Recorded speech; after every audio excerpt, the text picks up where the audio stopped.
ప్రొద్దుటూరులో అధ్వాన్నమైన రోడ్డు ఇదే. కడప జిల్లా ప్రొద్దుటూరు. గత రాత్రి కడప జిల్లాలో భారీగా వర్షం నమోదైన విషయం అందరికీ విదితమే. ప్రొద్దుటూరులో కూడా దాదాపుగా 121 మిల్లీమీటర్ల వర్షపాతం నమోదైనట్లు రికార్డులు చెబుతున్నాయి.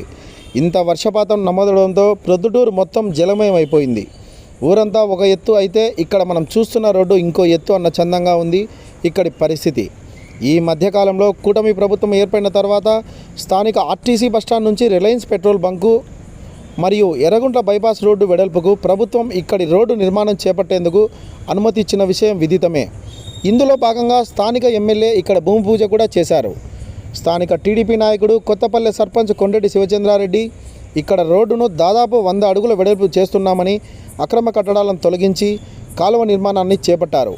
నిర్మాణం చేపట్టిన కాలువ పూర్తి చేయకుండా అక్కడికక్కడే వదిలేయడం వల్ల వర్షపు నీరు కాలువలో ప్రవహించకుండా రోడ్డు మీదకి చేరుకుంటున్న విషయాన్ని మనం విజువల్స్లో చూడవచ్చు.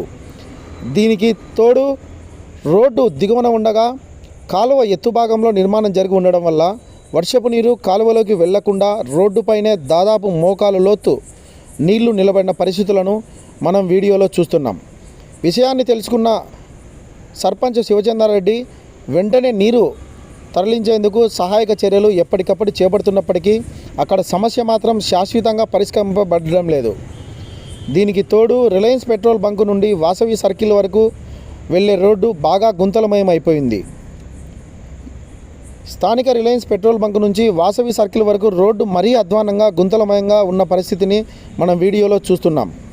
ఇక్కడైతే ఆక్రమణదారులు మరీ ఎక్కువైపోయారు అని ప్రజలు చర్చించుకుంటున్నారు. కొత్తపల్లి పంచాయతీలో కనీసం రోడ్డు సైడ్ ఉన్న కాలువ కూడా లేకుండా ప్రతి చోట కాలువను పూడ్చి వాటిపైన నిర్మాణాలు చేపట్టిన విషయం అక్కడ చూస్తే ప్రతి ఒక్కరికి అర్థమయ్యేలా ఉంది. ఇంత జరుగుతున్న అధికారులు మాత్రం నిమ్మకు నీరెత్తినట్లు వ్యవహరిస్తున్న తీరు చూస్తుంటే బాధాకరం. రహదారులు మరియు భవనాల శాఖ వారు కనీసం ఇక్కడ రోడ్డుకు మరమ్మతులు కూడా చేపట్టే పరిస్థితిలో లేరంటే వారి నిర్లక్ష్యాన్ని మనం అర్థం చేసుకోవచ్చు. కొత్తపల్లి పంచాయతీలో అధికారులు నీటిని మళ్లించే ప్రయత్నం చేయలేదంటే వారి నిర్లక్ష్యాన్ని కూడా మనం గమనించవచ్చు. వేచి చూడాలి మరి ఈ రోడ్డు నిర్మాణం జరగడానికి ఇంకెన్ని ప్రభుత్వాలు మారాలో.